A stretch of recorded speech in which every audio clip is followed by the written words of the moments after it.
친구들 안녕하세요. 어지환 선생님입니다.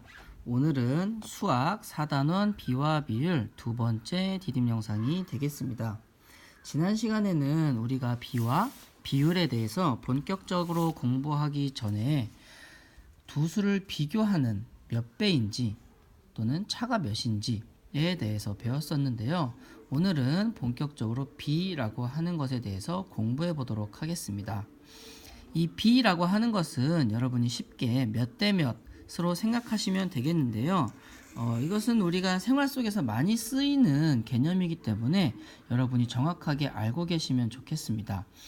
쉽게 스포츠를 해서 스포츠에서도 뭐 야구 경기가 몇 대 몇, 축구 경기가 몇 대 몇 이런 것들이 있고, 그리고 뭐 밥을 지을 때 물과 쌀의 양을 몇 대 몇, 뭐 액체 괴물을 만들 때 무슨 가루와 물을 몇 대 몇 이런 것들이 있잖아요. 우리 생활에서 많이 쓰이는 부분들입니다. 자, 그러면 밑에 바로 활동을 보도록 하겠습니다. 자, 야영을 가서 요리를 준비하는데요. 카레를 만들어서 먹으려고 합니다. 그런데 이때 물 7컵에 카레 1컵을 넣으면 맛있는 카레가 된대요. 자, 이렇게 두 수가 나오면 B에서는 여러분은 바로 물 7, 카레 1컵 바로 7대 1이라고 여러분이 B를 생각해 주시면 되겠습니다. 두 수가 나왔으니까요. 자, 그래서 물이 7컵이면 그에 맞게 카레가루는 1컵을 넣으면 되겠고요. 물이 14컵이면 7컵, 7컵, 2컵이 있는 거니까 카레도 1컵, 1컵 해서 총 2컵이 되면 되겠죠. 자, 물의 양이 3배가 돼서 21컵이 되면 카레 양도 1컵, 1컵, 1컵 해서 총 3컵이 되면 되겠죠. 4배가 되면 마찬가지로 카레 가루 양도 4배, 5배가 되면 카레 가루 양도 5배가 되면 되겠죠. 자, 이렇게 알 수가 있는데요. 이것이 일정한 부분을 가지고 있습니다. 무엇이냐면요, 바로 물량을 카레 가루 양으로 나누면 모든 것이 7이라는 거죠. 한번 해볼까요? 7 나누기 1은 7이죠. 12 나누기 2도 7입니다. 21 나누기 3은 어떻습니까? 3, 7, 21이니까 7이고요. 28 나누기 4도 7입니다. 그리고 35 나누기 5도 7. 이렇게 일정한 나눗셈의 몫을 갖고 있는 특징이 있는 양이 되겠습니다. 자, 카레가루 4컵을 넣는다면 여기 나온 대로 바로 물은 28컵이 되는 거겠죠. 자, 이렇게 우리가 두 수를 나눗셈으로 비교할 때, 지금 나눴을 때 모두 7이었잖아요. 이때 우리가 바로 이 땡땡 기호를 사용해서 나타냅니다. 그리고 이것을 B라고 하는 거죠. 자, 지금 물의 양이 7이었고 카레가루가 1이었습니다. 이렇게 비교할 때 우리는 7대 1이라고 쓰고요. 읽을 때도 7대 1이라고 읽으면 되겠습니다. 이건 아주 기본적인 거기 때문에 여러분들이 꼭 기억을 해주셨으면 좋겠고요. 무엇보다 중요한 것, 지금 형광펜으로 표시되어 있는 이 부분인데요. 7대 1이라고 썼을 때 우린 두 가지를 비교할 때 기준이 필요합니다. 예를 들면 너는 나에 비해서 키가 크잖아. 나에 비해서 누가 기준이죠? 바로 작은 내가 기준입니다. 반대로 나는 너에 비해서 키가 작아. 너에 비해서 누가 기준이죠? 너가 기준입니다. 그렇죠? 이렇게 기준이 달라지면 앞뒤 순서가 달라지거든요.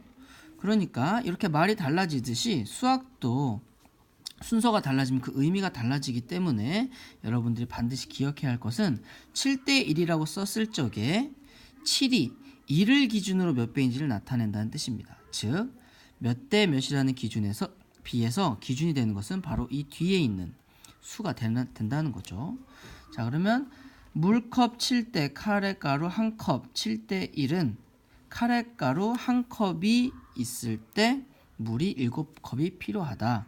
카레가루 1컵을 기준으로 물을 7컵을 준비하세요. 그런 뜻이 되겠습니다. 읽는 방법도 중요한데요.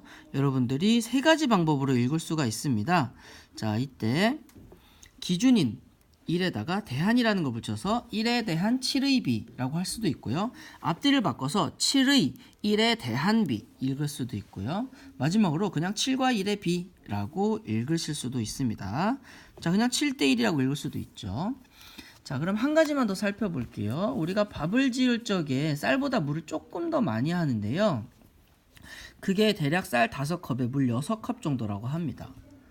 자, 이때 쌀 양에 대한 물 양의 비를 나타내 보라고 하는데요. 대한이라고 하는 말이 쌀에 붙었으니까 쌀이 기준이 되겠죠. 그럼 쌀이 앞으로 가나요? 뒤로 가나요? 뒤로 가겠죠. 쌀이 오고 물이 앞으로 옵니다. 그러면 6대 5 이렇게 쓰면 됩니다. 밑에 물 양에 대한 쌀 양의 비를 6대 5로 나타낼 수 있습니까? 라고 물어봤는데요. 자, 6대 5에서는 누가 기준입니까? 5가 기준이에요. 5는 뭐죠? 쌀입니다. 근데 지금 대한이라는 말이 어디 붙었어요? 물에 붙었잖아요. 그러면 이건 나타낼 수가 없습니다. 이것은 쌀 양에 대한 물 양의 비라고 나타내는 것이 적당하겠죠. 자, 마지막으로 한 가지 표만 볼게요. 자, 표를 보고 비로 나타내라고 하는데요. 하늘초등학교 학생 수, 하늘초등학교가 어디 있습니까? 여기 있네요. 전체 학생 수가 40입니다. 자, 그런데 대한이 붙었으니까 하늘초등학교 학생이 뒤로 가야 되고요. 사랑초등학교 학생 수, 사랑초등학교 어디 있습니까? 여기 있습니다. 이렇게. 그러니까 하늘초등학교 학생 수가 40인데 비해서 사랑초등학교 학생 70입니다. 이런 거예요. 자, 그럼 가람초등학교 여학생 수입니다. 이번에 주의해야 돼요. 가람초등학교 여학생 수는 여기 있네요. 그렇죠? 대한이라는 말이 없어요. 한빛초등학교 여학생 수, 한빛초등학교 여학생 수. 대한이라고 하는 말이 없을 때는 우리가 몇 대 몇이라고 읽었던 것처럼 그대로 순서대로 가면 됩니다. 그러면 가름초등학교 25대 한빛초등학교 15가 되는 거죠. 자, 그러면 이거는 그냥 무시하시면 되겠고요. 마지막 마무리 문제를 여러분이 공책에다가 풀어보도록 하겠습니다. 여기 5대 2가 있고요. 2대 5가 있고 4대 4가 있는데요. 이것을 여러분이 여기 처음에 설명했던 세 가지 방법, 뭐에 대한 뭐에 비, 어떤 것이 기준인지를 생각을 잘 하셔서 세 가지 방법으로 노트에다가 잘 써서 정리해 주시면 고맙겠습니다. 자, 오늘 영상은 여기까지입니다.